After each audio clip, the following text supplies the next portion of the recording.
And welcome back. Well, Wisconsin loves Donald Driver for so many reasons. His winning smile, his talent on the field, and his commitment to the community, just to name a few.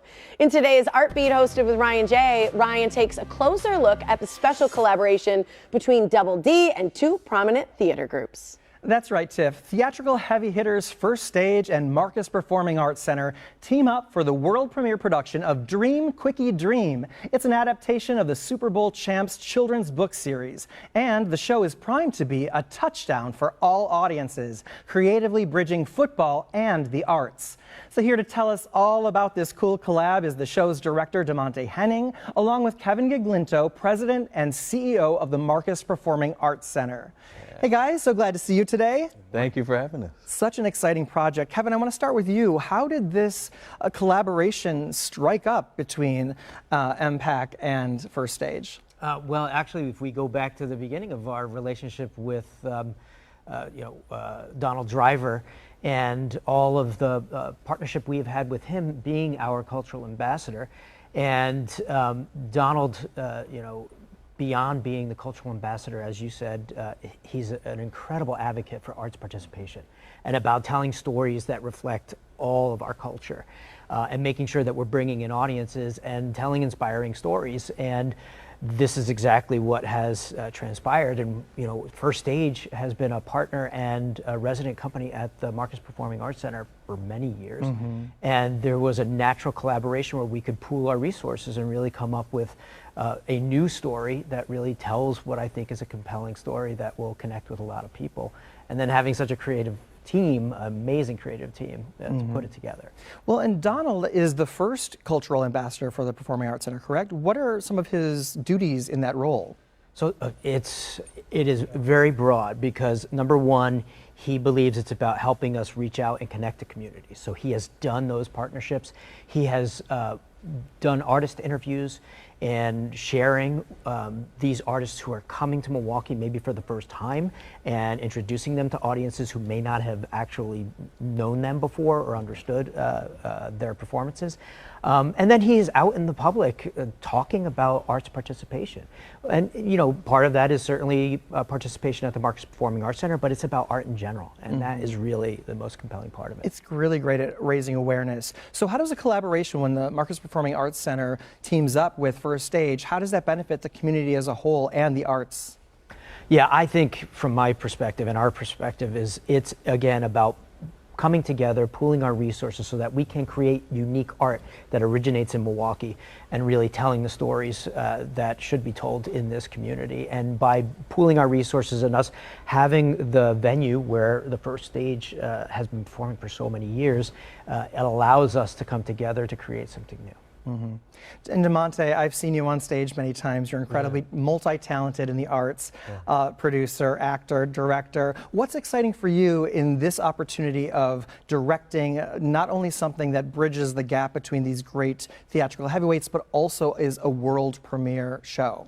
Well, I think it's what Kevin was saying. It's such an inspiring story. I love Donald Driver's his story. He's lived an incredibly blessed life, and to be able to share that with young audiences, to know that even though you may have challenges throughout your life, you still have a dream, and you should still work hard to chase that dream and to inspire others. And I think that's the message of this story, and that's what intrigued me to be a part of this production. It's a world premiere play. I love being able to work with our playwright, Gloria Bond Clooney. We're being able to make changes in rehearsal. You don't get that luxury, as you know, all the time, but being able to have the playwright in the room to meet Donald and to have him talk with the young performers in person, it's such a gift to these young actors. So he's there. In what way really has Donald been involved in the process of adapting the show to the stage, or the book to the stage? Oh my goodness, he has been extremely useful. He has come in and shown us football drills, so you'll see a lot of that throughout the show. Cool. Just chop it and how to catch a ball, do the football formations. So I think it'll be a nice treat for football fans, especially it being the fall. He has offered a lot of his insight.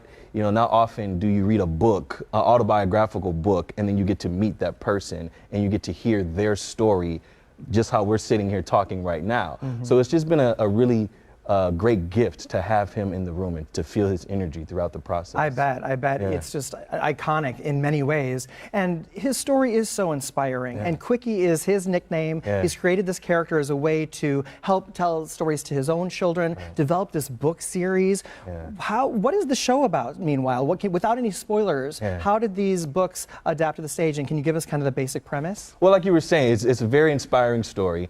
And so we start off with a young Donald trying to put his newborn son to sleep. He's not going to sleep at all. So then the young Quickie, the younger version of himself, comes and he helps him to try to put his young son to sleep. And so from there, you see these stories of how Donald grew up, all the obstacles that he's had to face in order for him to become a Super Bowl champion. Now, through that, there is a mix of music, hip hop, dancing, of young people just allowing themselves to dream and dream big. There's a lot. Is it a musical? It's not a musical. So it's a show with music. It's a show with music. I was reading that there's football style choreography. Yeah. That sounds really cool. How were you able to kind of get creative in the music and the staging of the show? So our music director, Antoine Reynolds, is all original music. Our choreographer is Christopher D'Angelo Gilbert, who has done an amazing job. And so working with them and just allowing them to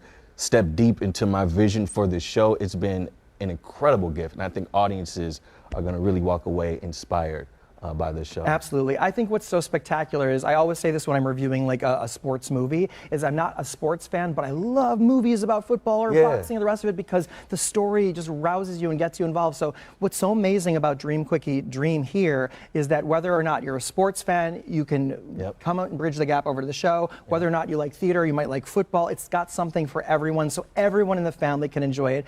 Dimonte, Kevin, thank you so much for being here. It's a very, very exciting production. And Dream Quickie Dream runs from October 6th through October 29th at Marcus Center's Todd Wehr Theater. Tickets start at just $20 and can be purchased in person at the box office, located on North Water Street, by phone at 414-267-2961 or online at firststage.org. Also, there's a Pay What You Choose performance scheduled for Friday, October 13th at 7 p.m. Tickets for that are available on a first-come, first-served basis, and they can be reserved in advance.